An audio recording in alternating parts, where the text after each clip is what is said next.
16 Tons that recently won an award at IndieCade for Developer's Choice Award. It has been shown in Atlanta, here in New York, and LA. And Cross Your Heart and Hope to Die, they got the jury award at Come Out and Play. And we also did a proposal for an architectural competition that wasn't ever exhibited, but I'm told in the architecture world, doing a proposal itself counts as a project. So our games have varied. 16 Tons was a social game where you use real money to bribe other players in a gallery setting and sort of get them to move your pieces for you in a strategy game, so it's sort of a social strategy game. Cross My Heart and Hope to Die was a physical game, a little bit like a sport, played in a labyrinth that Nathalie designed with 20-foot-high fabric walls, based on the myth of Theseus and the Minotaur. And then Flatlands, again, is very different, more a game about conversation and aesthetics that makes use of my board game collection. So I like to think that we're exploring really different forms of games, but I'm sure there are some common themes. Okay, Eric usually speaks a lot and I don't.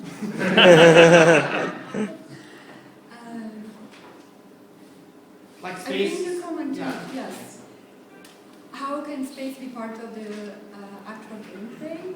It's one part, so Eric had 200 game boards sitting on storage, and then in the living room, we went them off the living room. And Babycastles was perfect.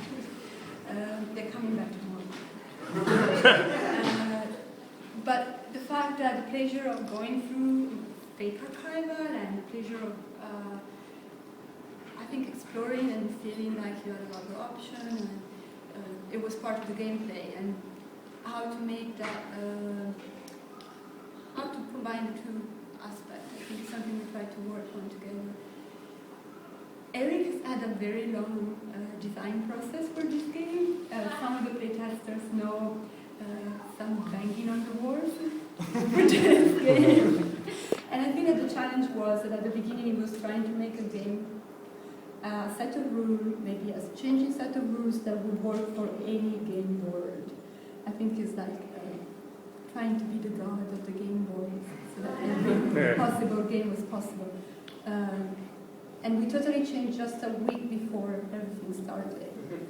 Right. So we went through a lot of iterations for this game, probably about 40 or 50 different versions of the game. Through dozens and dozens of playtests. I probably have not radically changed a game design so much as I worked on this, and that was all in about 3 months. So it was just a blizzard of playtesting.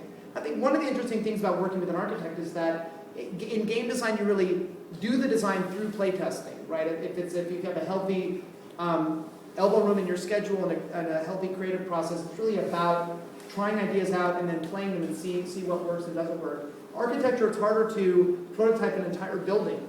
So, I think that architecture, you really, in both you move from the general to the specific, but it's much harder to figure out how to prototype the spatial aspect of our projects together. But this went through a lot of revisions. It was only really about a week before we started installation that we changed the game to this idea of discussion and debate, and then did, many play tests and rule tests, and can people figure out the rules and what's the right way to tweak the game. Maybe we should walk over there now. I also think just something that's common to different games, a little bit as Eric is the one speaking and I'm the one speaking less, is that I like the architecture is the serious background.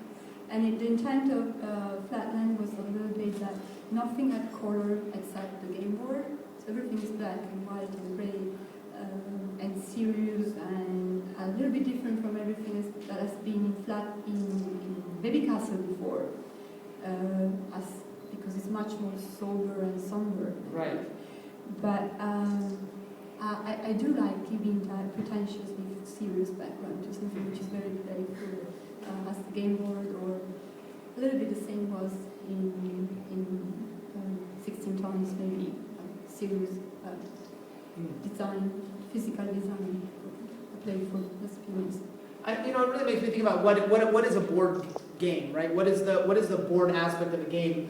One of the interesting things about Flatlands is that the raw material for the game are these boards, and the board for a game is sort of like the kind of residue of the rules, right? It's part of the game, but it's not the entire game. It's, on a certain sense, probably the most superficial aspect of a game, because it's the part with all of the kind of funny and goofy illustrations. At the same time, it represents that place where the rules are completely embedded in material form, right? That if it's a grid or a track or a path or a ring, that every part of that board has some kind of mathematical significance and meaning for the rules of the game. So in a funny way, these boards represent this kind of funny residue that's at one time mathematical and logical about the rules of the game, but at the same time it's also about the kind of cultural residue, right? That many of the boards date from the 60s and 70s and 80s and represent sort of cheesy pop culture, the Mr. T game or the Beretta game, and so it's, you know, I think one of the interesting things about Flatlands is that unlike,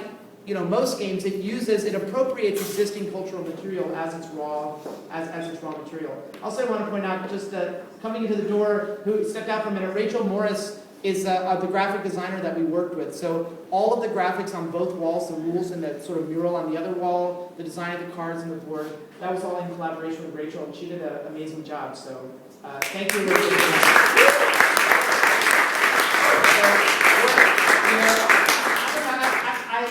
I feel like we want to stroll over there, but I don't know if everyone's going to hear us if we don't have the mic. So, yeah, sure. Should we walk over there?